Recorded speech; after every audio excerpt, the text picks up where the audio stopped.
Terima kasih Tuhan buat kebaikan Tuhan, buat kemurahan Tuhan.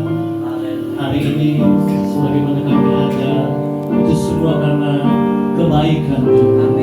Kami boleh diberikan waktu untuk datang kepada Tuhan dalam rumah ibadah ini Tuhan, memuji membesarkan nama Tuhan dan mendengarkan firman Tuhan. Terima kasih Tuhan, kami percaya Engkau ada di tengah-tengah kami Tuhan. Engkau bersemayam di setiap hati kami. Roh Kudus ada di tengah-tengah kami Tuhan, menjamah setiap kami Tuhan Yesus dan memulihkan hidup kami semua. Terima kasih Tuhan. Kami mau dengarkan firman Tuhan. Kami mau dengarkan kekuatan kabar baik daripada Tuhan. Terima kasih Tuhan, biarlah Engkau saja yang mengurapi kami semua. Engkau yang memberikan kami pengertian-pengertian daripada Engkau saja. Terima kasih Tuhan, terima kasih. Terpujilah nama Tuhan. Semua yang mendengarkan firman Tuhan berkata amin. Haleluya. Shalom. Haleluya. Nah, terima kasih. Coba kasih salam kiri kanan, katakan Tuhan memberkati, kasih senyum yang baik. Oras jua-jua. Tuhan Yesus baik. Haleluya. Saya berterima kasih pada Pak Gembala, Jerry, Bu Gembala. Ternyata Ibu Gembala, kita alumni satu praktek ternyata kita dulu praktek di Cengkareng di Om Yosis Manunggal, gitu ya. Satu gembala kami, gitu kan. Cuma mungkin saya lebih duluan barangkali ya. Iya, ya. Kelihatan muda tapi lebih tua gitu. Tahun 92 gitu ya. Pokoknya Yesi masih kecil, masih SMA waktu itu gitu. Ya puji Tuhan semua, itu sangat kemurahan Tuhan ya. Saya boleh ada di tempat ini itu karena kebaikan Tuhan, bukan karena kekuatan kami, bukan karena hebatnya kami ya. Saya boleh ada itu semua karena kemurahan Tuhan. Perkenalkan, nama saya Stephen Polii. Aku dari Siantar ya. Tempat tinggal aku di Siantar ya. Kalau tahu, ada yang tahu Pematang Siantar? Tahu. Di Jalan Medan aku, gitu kan, di Beringin ya. Saya orang Manado karena papa mama tugas di sekolah Alkitab di Purbasari dulu di Siantar. Jadi kami dari kecil, dari umur saya umur 2 tahun barangkali itu udah dibawa di sana. Jadi belum bisa cakap sampai nipu-nipu orang ya di sana lah gitu kan. Sekolahku di Jalan Pane, SMA Kalam Kudus waktu itu ya. Jadi itulah saudara-saudara, saya kalau dibilang dari mana, orang mana gitu kan, bingung saya kan. Orang Manado nggak pernah jadi orang Manado ya, famnya fam Manado. Cuma kalau lebih enak, kalau ngomong kampung halaman lebih suka dengan Siantar gitu kan, Siantar men. Pas Siantar doa. Udah bisa ngomong dikit-dikit lah ya. Nah itu semua karena rencana dan kebaikan Tuhan yang terlalu baik dalam kehidupan saya. Jadi saya melayani sekarang bersama-sama dengan Pak Beni, Bu Vivi dari Wonder Food, dari Yayasan Untukmu Indonesia, kami di Jakarta. Saya di Jakarta sudah sekitar 4 tahunan gitu saudara, sama-sama. Dan ada banyak hal yang luar biasa saudara terjadi dalam kehidupan kami, progresnya luar biasa, dan puji Tuhan itu semua karena kebaikan-kebaikan Tuhan. Haleluya. Istri saya 1, anak saya 2. Kemarin yang besar umur 16 tahun berulang tahun. Jadi saya senang jadi bapak yang saya ini nggak sempurna saudara, tapi saya percaya Tuhan ada dalam kehidupan saya. Dan saya boleh ada itu karena kemurahan Tuhan. Hari ini mari kita membaca dalam satu firman Tuhan dalam, ini udah tua ini, jadi kacamatanya pun mesti kacamata tua ini. Lukas pasal yang ke-22 ayat 42 sampai dengan 44. Lukas 22 ayat 42 sampai dengan 44. Saya mau bicara tentang judul khotbah saya tentang cinta yang tidak masuk akal. Nah, ini cinta apa ini ya? Kalau bahasa Inggrisnya the reckless love. Cinta yang tidak masuk, cinta yang sembrono, cinta yang wah kok gitu ada, nah gitu ya. Nggak mungkin, kita buka dalam Lukas pasal 22, 42 sampai 44. Demikian firman Tuhan. Ya Bapakku, jikalau engkau mau, ambillah cawan ini daripadaku, tetapi bukanlah kehendakku, melainkan kehendak-Mu yang terjadi. Maka seorang malaikat dari langit menampakkan diri kepadanya untuk memberikan kekuatan kepadanya. Ia sangat ketakutan dan makin bersungguh-sungguh berdoa. Peluhnya menjadi seperti titik-titik darah yang bertetesan ke tanah. Saudara-saudara, ini kisah tentang bagaimana Yesus menghadapi malam terakhir di mana pada paginya dia akan dianiaya dan naik ke salib untuk menembus dosa-dosa kita. Firman Tuhan katakan dia sangat ketakutan, ya kan kalian? Ia sangat ketakutan dan makin bersungguh-sungguh berdoa. Saudara-saudara, pada saat itu kita tahu Yesus adalah Tuhan, ya, yang turun ke sorga, yang turun dari sorga menjadi 100% manusia. 100% Tuhan, 100% manusia. Jadi dia bisa tahu, dia merasakan apa itu namanya sakit, ketakutan, kecewa, putus asa. Semua yang kita alami dia tahu. Amin. Dia turun itu. Dan dia mengalami satu ketakutan. Apa yang membuat dia takut, saudara? Saudara, apa yang? Kalau kita mungkin, kalau saya tahu akan dianiaya, saya akan takut akan sakit, betul kan? Akan dianiaya, menderita. Saya baru beberapa waktu lalu ketemu bercerita dengan seorang yang dari penjara. Dia menghadapi seumur hidup. Jadi dia, istrinya cerita kepada saya tentang bagaimana dia akan, si suami ini akan mengalami yang namanya hukuman seumur hidup. Takut, saudara. Dia kena narkoba, dia pengedar narkoba, orang Iran. Terus dia mengalami hukuman yang seumur hidupnya. Dia masuk di situ, dia nggak tahu orang-orang semua. Dia merasa takut sudah sendiri. Dia pernah orang kan namanya yang sedang begitu diteror, keluarganya diteror, saudara. Dia takut, saudara. Belum lagi ada temannya yang dihukum hukuman mati, saudara, pada saat itu ditembak, saudara. Mereka menghadapi satu ketakutan. Kenapa? Mengalami hal yang menderita, aniaya pada saat itu. Kita mengalami kayak gitu. Tapi apa yang ditakutkan Yesus? Apa Yesus takut dia dicambuk nantinya, akan dipakukan? Apakah itu yang membuat dia takut? Apakah itu yang membuat dia takut bahwa nanti dia akan digantung di salib, pikul salib sepanjang perjalanan Via Dolorosa? Apa itu yang membuat dia takut? Coba kita lihat ya. Apa yang membuat Yesus takut? Ini Yesus Tuhan loh, bukan kita. Yesus Tuhan yang mengalami ketakutan ya. Ia sangat ketakutan dan makin bersungguh-sungguh berdoa. Perhatikan ini, peluhnya menjadi titik-titik darah. Saking ketakutannya, keringatnya keluar apa? Darah, bertetesan ke tanah. Ini sangat ketat, sangat stres dan luar biasa. Kita ini kalau kerja pun keringatnya pun ya keringat air, ya kan? Tapi ini Yesus mengalami suatu ketakutan yang luar. Apa sih yang membuat dia takutnya luar biasa? Mari kita lihat dalam Matius 27 ayat 45 sampai 46. Ini yang membuat Yesus takut. Matius 27 45 sampai 46 berkata, mulai dari jam 12 kegelapan meliputi seluruh daerah itu sampai jam 3. Kira-kira jam 3 berserulah Yesus dengan suara nyaring. Apa katanya? Eli, Eli, lama sabachthani. Artinya, Allahku, Allahku, mengapa engkau meninggalkan aku? Sudah tahu itu ketakutannya. Yesus, selama dia melayani 33 tahun dia ada di dunia, 3,5 tahun dia bersama dengan murid-muridnya melayani, saudara. Setiap kali orang bertanya sama dia, siapakah engkau?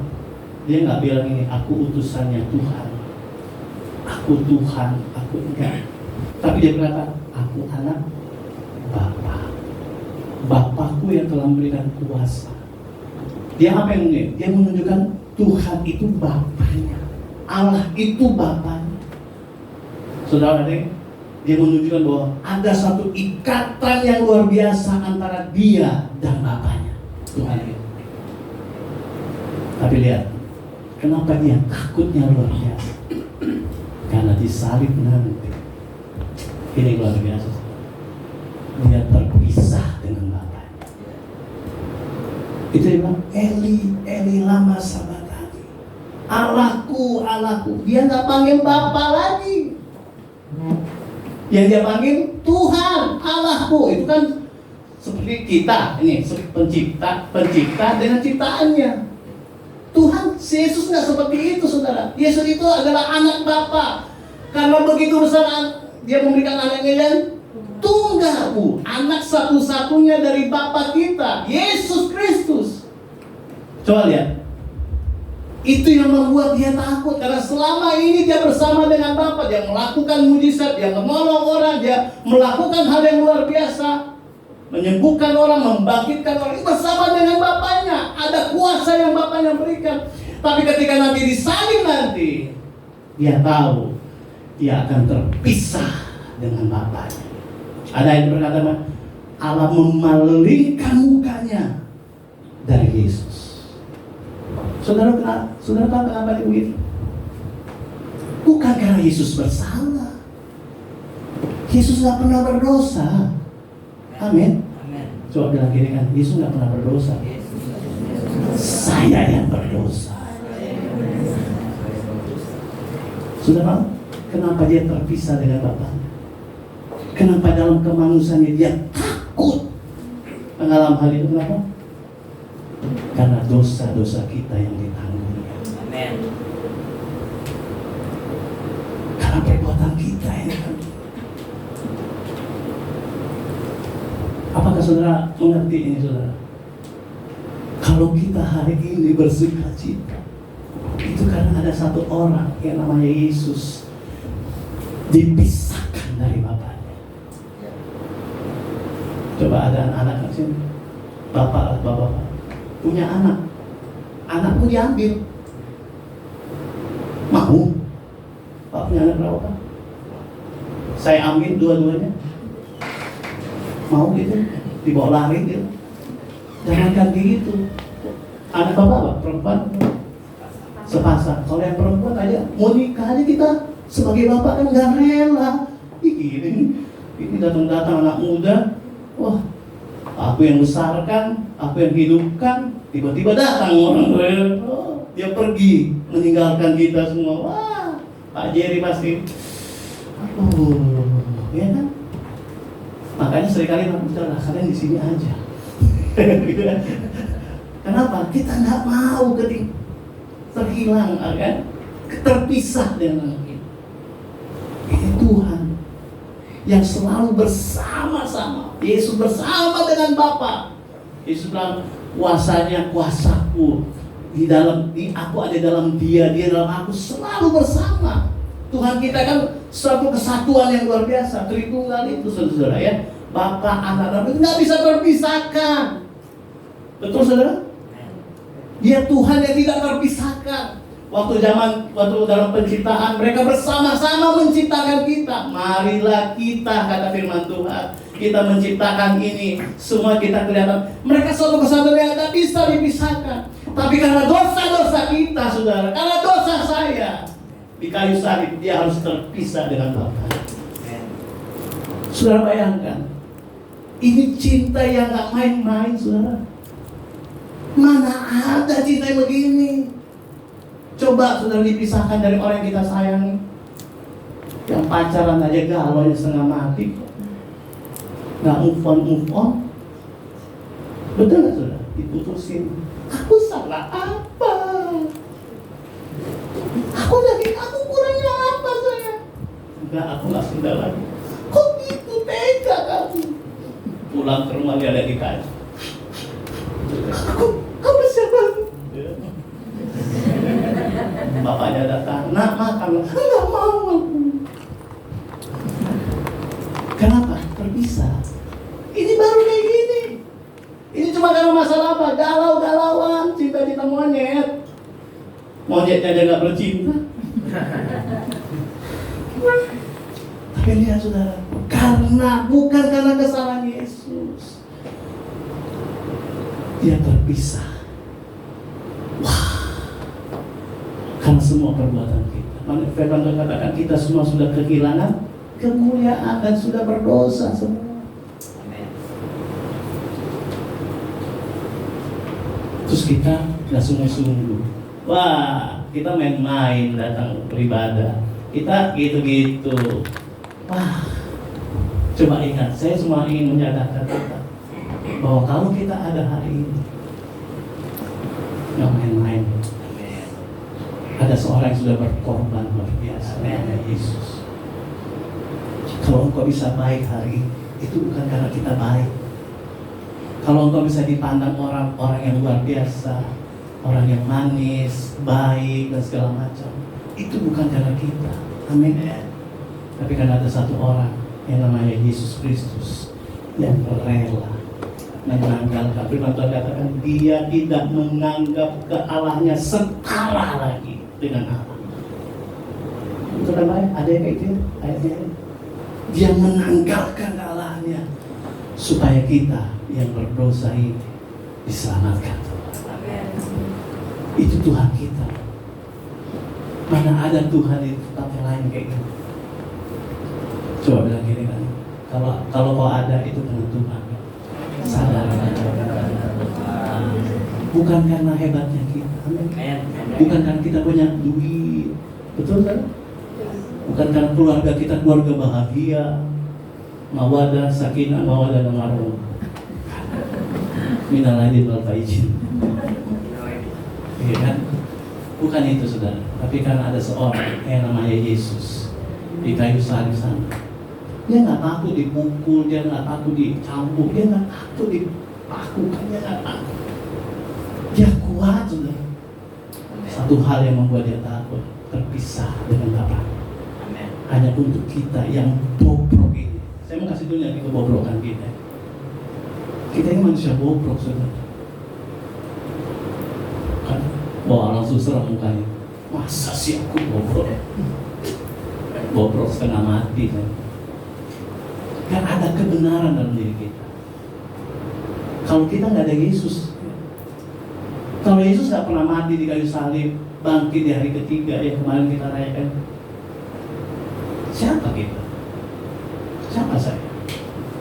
Saya pun yang ada di sini nggak lebih baik dari saudara. Tuh, kita ini kacau hidup kita. Coba saya tunjukkan ya. Dan kita baca dalam firman Tuhan.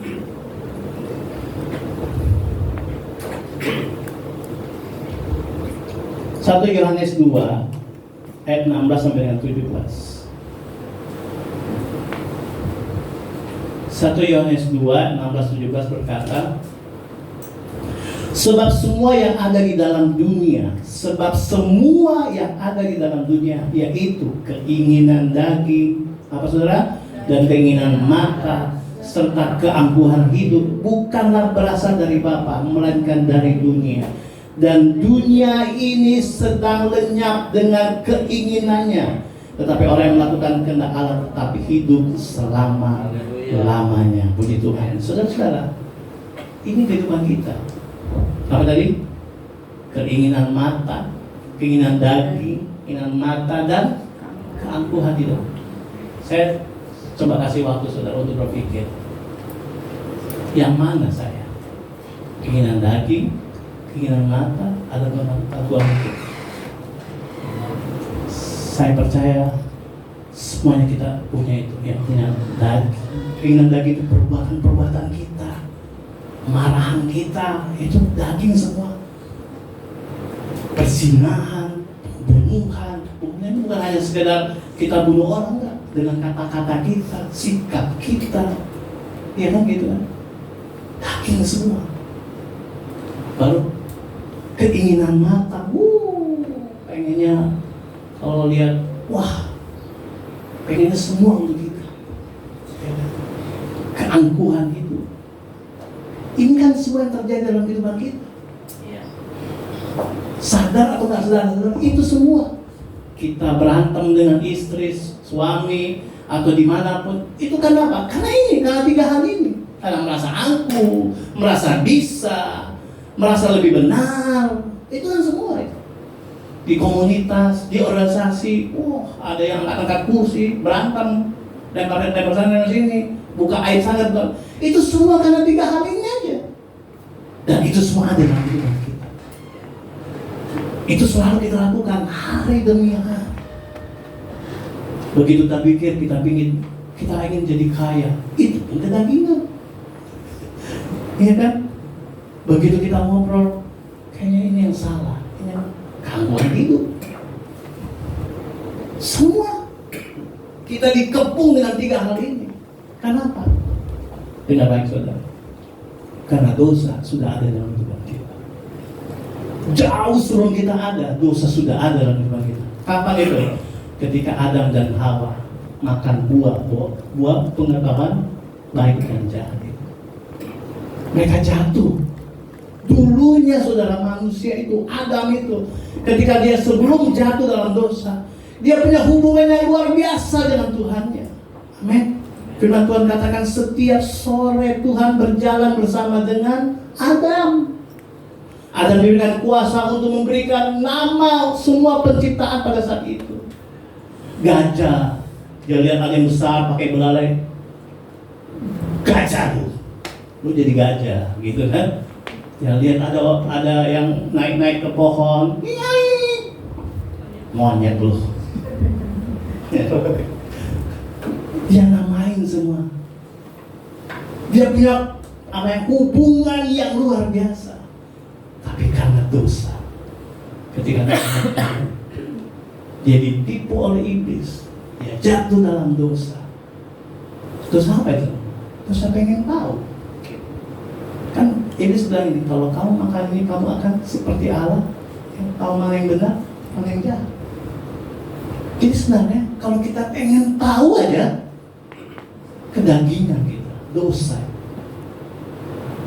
Kita pengen kepo kan? Oke sudah, anak-anak muda, ada yang di scroll dapat IG-nya, dicari IG-nya sini.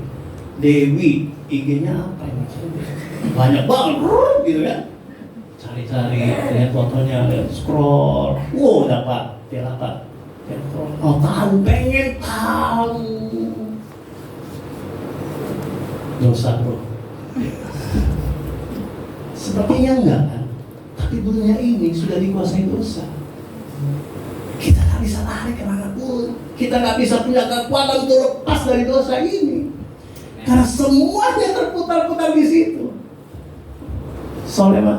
Raja Salomo berkata, aku sudah melihat semuanya. Ya kan? Semua itu seperti apa? Usaha mencari angin katanya.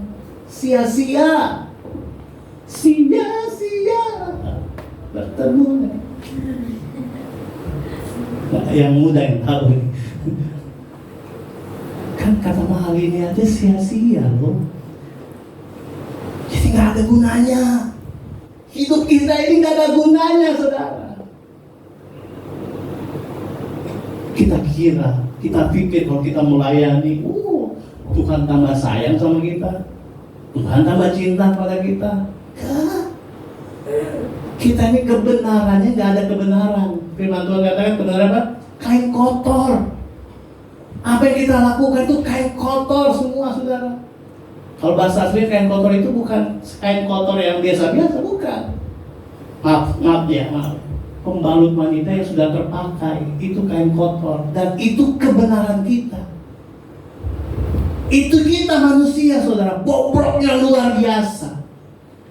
Lemah, apa semua, payah, gitu, parah lagi deh. Hubungan kita, kenapa? Hubungan kita sudah terputus dengan Tuhan sejak di Taman Eden itu. Tapi sekali lagi, berita baiknya ini, ada seorang yang bernama Yesus Kristus, Anak Tunggal Allah, mau melepaskan kealahannya demi kita yang bobrok ini, demi kita yang gak bisa berbuat benar sedikit pun. Dia mau terpisah dari bapaknya supaya kita dipulihkan hubungannya dengan Tuhan. Haleluya. Haleluya, saudara. Gak main-main, saudara. Seperti saya katakan, mana ada sih orang tua yang mau lepaskan anaknya atau anak yang melengkar. Sebandel-bandelnya anak itu tetap anak. Anak saya, Rafael namanya, poli bandel, nakal. Senakal-nakalnya dia tetap namanya poli. Ya kan? Tetap dia anakku. Tetap aku bayar kasih. Tapi ini gila. Kau enggak mau, saudara. Ngeri kali nih. Dan ngeri sedap, tapi ngeri kali dah. Dia disayang oleh Bapak. Saya cuma membayangkan, saudara, coba suruh bayangkan, ada seorang anak, dia hidupnya senang kok di saudara saya, di tahta sana. Dia perintahkan semua bisa terjadi. Dan waktu Petrus potong itu kupingnya yang di Taman Getsemani, kupingnya tentara Romawi di Taman Getsemani itu, Yesus bilang, apakah aku nggak bisa menurunkan malaikat? Bisa, tapi nggak perlu kayak gitu, Petrus. Ambil, tempel lagi. Dia berdoa sambil ketakutannya, kemanusiaan takut melepaskan ini. Tapi dia rela melakukan itu semua. Dia mau melakukan itu semua.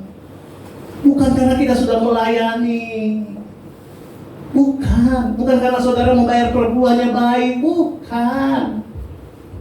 bukan karena itu semua, bukan karena kita bisa baik dalam keluarga, menjadi suami yang baik, istri yang setia, dan segala macam, anak-anak yang taat orang tua. Bukan karena itu.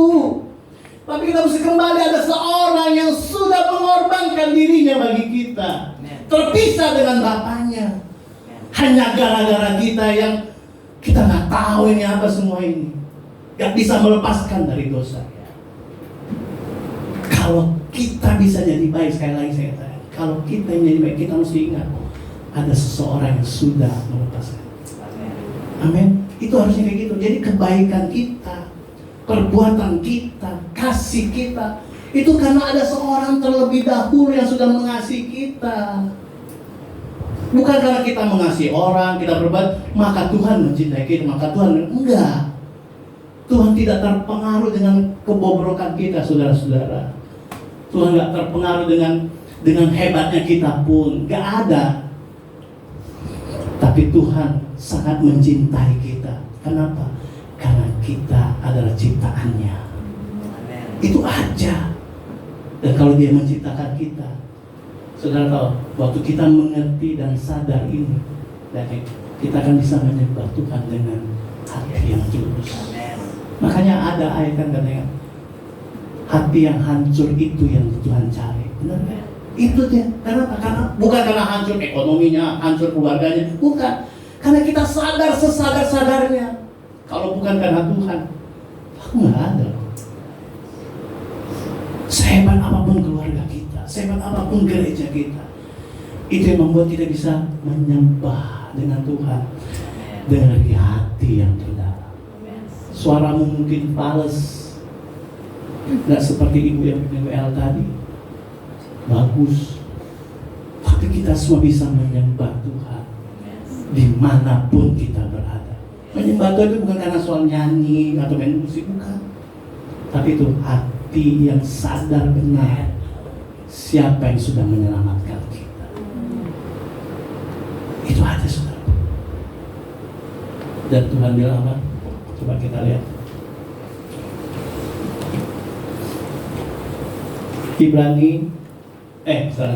Yohanes pasal 19.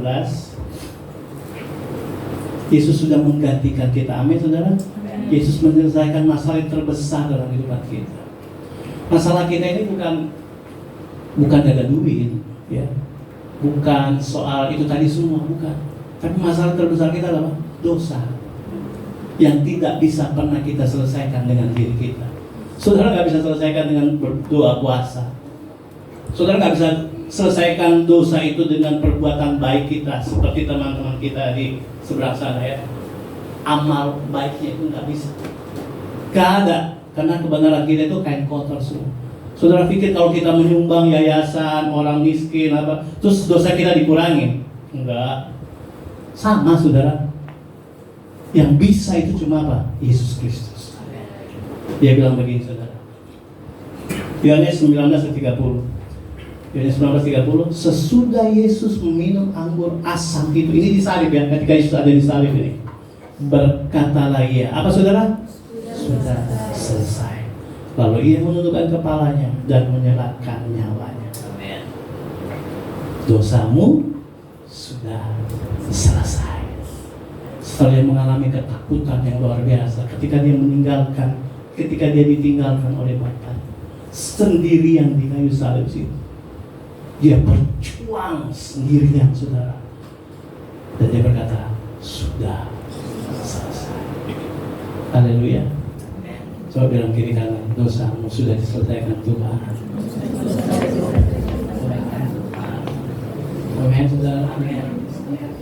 Hidupmu tidak dalam keadaan yang ketakutan lagi. Coba buka Roma pasal 8 ayat 1.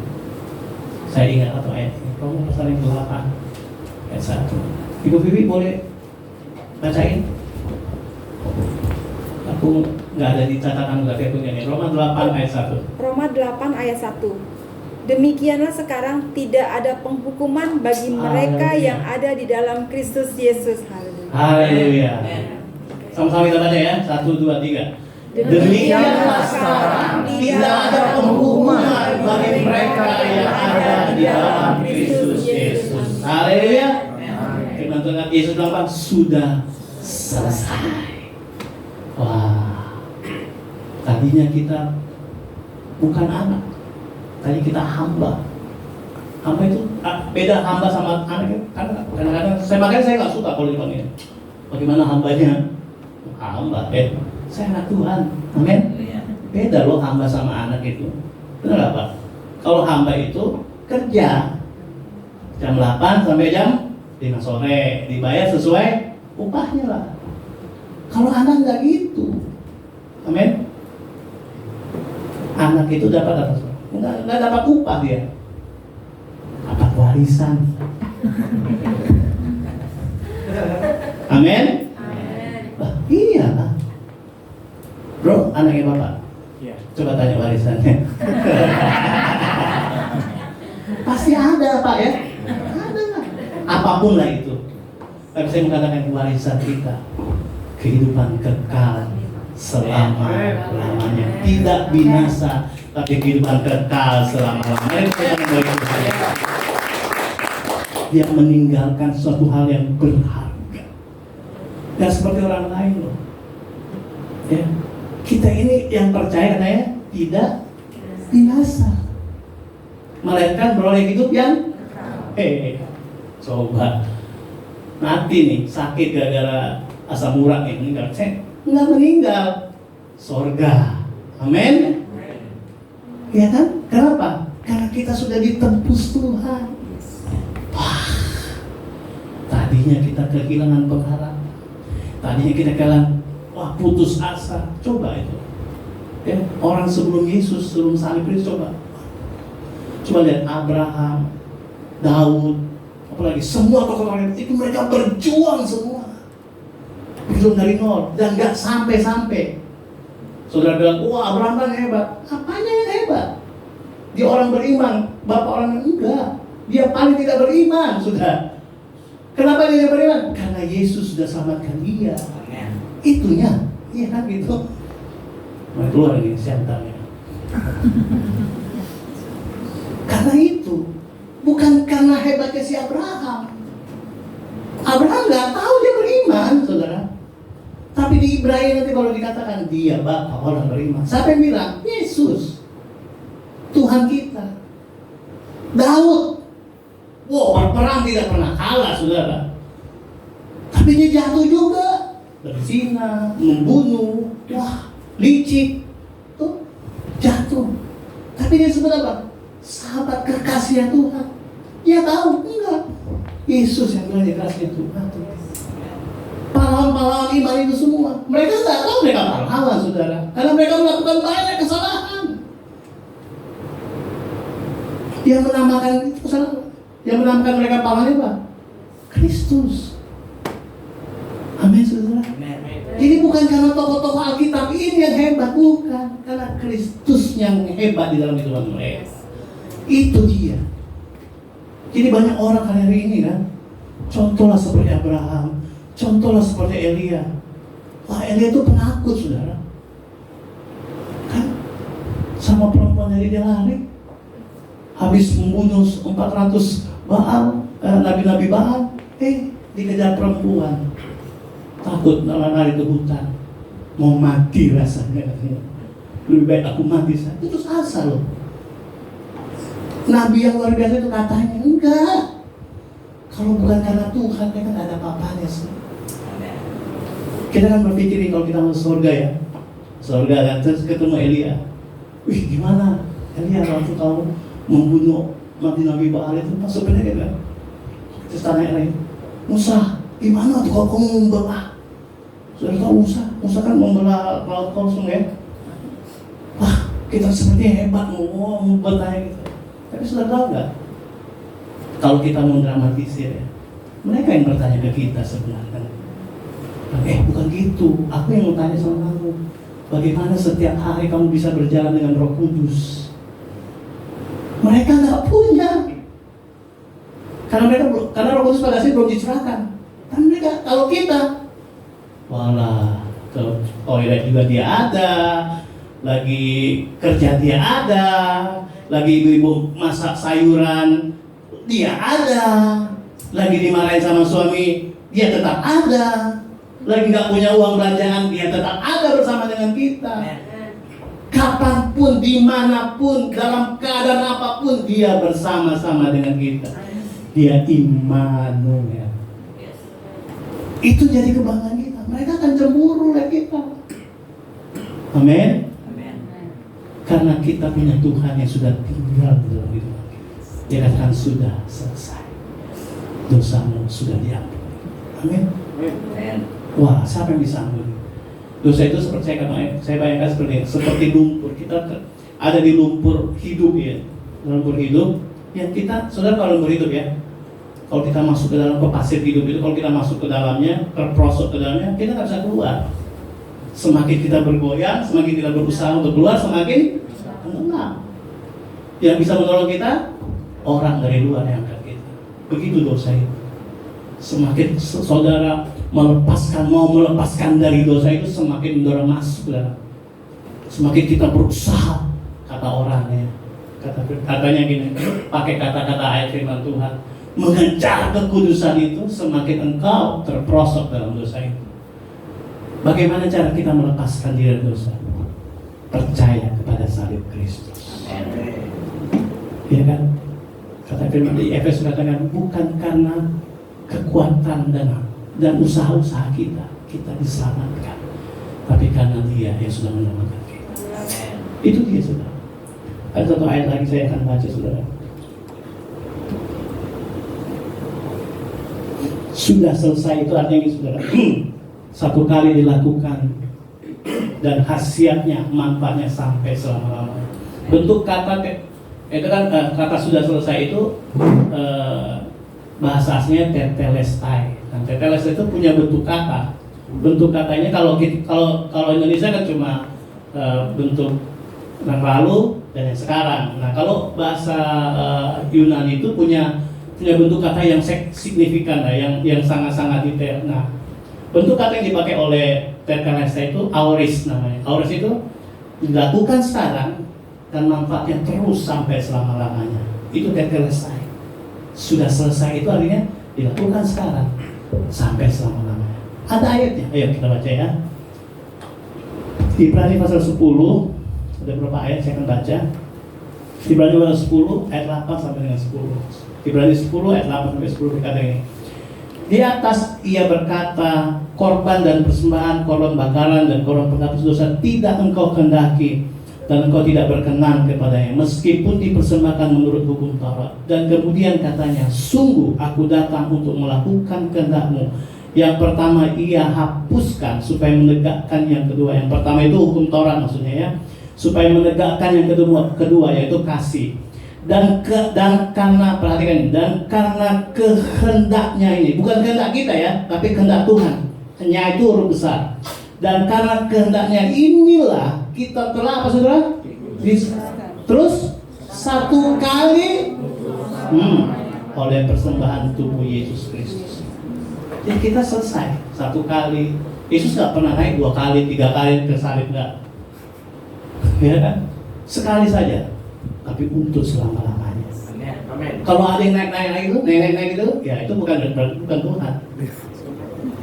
Itu ya itu orang sama. Apa Pak? Lift. Oh lift yang perlu naik lift. Makasih banyak. Pak ini luar biasa.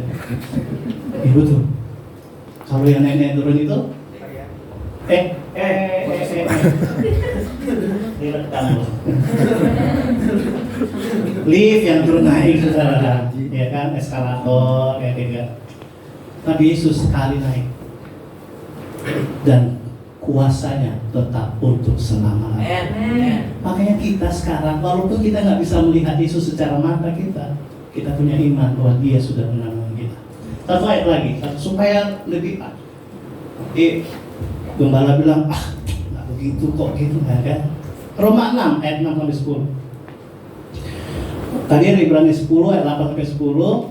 Sekarang Roma 6 ayat 6 sampai 10. Karena kita tahu bahwa manusia lama kita telah turut disalibkan supaya tubuh dosa kita hilang kuasanya, agar jangan kita menghambakan diri lagi kepada dosa. Sebab siapa yang telah mati, ia telah bebas dari dosanya. Jadi jika kita telah mati dengan Kristus, kita percaya. Katakan percaya. Bahwa kita akan hidup juga dengan Dia. Karena kita tahu bahwa Kristus sesudah Ia bangkit dari antara orang mati, tidak mati lagi. Maut tidak berkuasa lagi atas Dia. Sebab kematiannya, perhatikan ini, sebab kematiannya adalah kematian terhadap dosa satu kali dan untuk selama-lamanya, dan kehidupannya adalah kehidupan bagi Allah. Amin. Sudah selesai. Kalau ada orang bilang kau berdosa, masuk neraka, bilang aja sama dia, Pak, baca Alkitabnya Pak. Iya kan? Jangan takut lagi. Amin. Tuhan Yesus bilang jangan takut lagi. Bukan berarti kita, kalau gitu kita bikin aja suka-suka. Enggak. Begitu kita sadar akan Kristus, kita bisa jatuh dalam dosa? Bisa. Karena kita masih manusia. Tapi begitu kita tahu, kita sadar ada Tuhan yang selalu menolong kita. Itu aja saudara. Pertobatan itu setiap hari. Amin. Katanya itu apa? Di dalam Roma bermetanoia itu. Ya kan? Metanoia itu arti dari pertobatan itu metanoia, saudara, pakai bahasa aslinya. Berubah oleh pembauran budi, itu kan Alkitabnya. Nanti coba tanya sama Pak Gembala aja ya ayatnya ya. Aku nggak sempat nulis tadi. Apa ya? Boleh kan? Itu dipakai kata perubahan itu, perubahan pikiran itu metanoia. Ya, metanoia itu bukan perubahan sikap, tapi perubahan pikiran. Berubah oleh pembaruan budimu, katanya gitu kan. Bukan si budi yang berubah ya, tapi budi maksudnya pikiran gitu kan. Nanti tanya, si budi harus berubah, enggak, bukan. Tapi pikiran kita, gitu ya, pikiran kita yang berubah. Terhadap apa? Apakah terhadap yang jahat dan yang baik? Bukan itu juga. Tapi perubahan pikiran yang dimaksud oleh metanoia, perubahan pikiran dari diri sendiri kepada Kristus saja. Jadi yang harus kita sadari bukan tentang kita lagi, tentang Kristus. Amin. Bahwa Kristus sudah menyelamatkan kita, bahwa Kristus yang sudah memberikan kita hidup yang kekal. Itu kita harus sadari terus. Penyembahan kita, ibadah kita, rumah tangga kita, pelayanan kita, pekerjaan kita, semua tentang Kristus saja. Amin. Itu saya katakan tadi dari awal. Kalau kita ada itu karena Tuhan. Itu maksudnya saudara. Menyadari waktu kita salah, kita masih bisa salah loh. Bapak masih bisa marah sama anak kalau dia, dan itu dosa. Begitu kita sadar, Tuhan sudah ampuni saya di kayu salib. Marah lagi lah. Enggak, maksudnya kita tahu, kita sadar bahwa siapapun kita, bobroknya kita, Tuhan ada bersama dengan kita. Dia nggak keluar masuk lagi, saudara. Amin. Roh Kudus yang sudah diberikan kepada kita nggak keluar masuk lagi karena dosa terus kamu enggak. Dia tetap bersemayam di dalam kehidupan kita saleleng-leleng selama lamanya, forever more. Wah. Dan gak ada manusia yang bisa begitu, cuma Dia. Sekarang saudara gini, di dalam Dia kita berada. Amin. Dan Dia Roh Kudus yang memberikan, dan kita ada, dan Dia dalam hati kita ada Roh Kudus. Dia tinggal dalam kita. Kita ada dalam Dia, dan Roh Kudusnya bersama-sama dengan Dia setiap hari. Ini yang menyenangkan kita.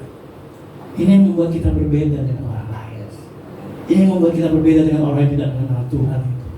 Kenapa? Karena kita tahu kita bisa salah, tapi kesalahan kita sudah ditanggung Dia 2000 tahun yang lalu di kayu salib, dan itu sudah selesai. Haleluya. Sekali salam kiri kanan. Selamat datang di keluarga Allah. Kita ini keluarga Tuhan. Amin. Kita mungkin di dunia ini punya marga. Ada Situ Meyang, ada Napitupulu, ada siapa lagi? Ada Polii, ada Pak Jadi, Salangka, ya kan, banyak gitu. Pak Benat, Sambung. Kita punya keluarga dalam itu, tapi kita karena darah Yesus, kita punya keluarga satu namanya Tuhan Yesus Kristus.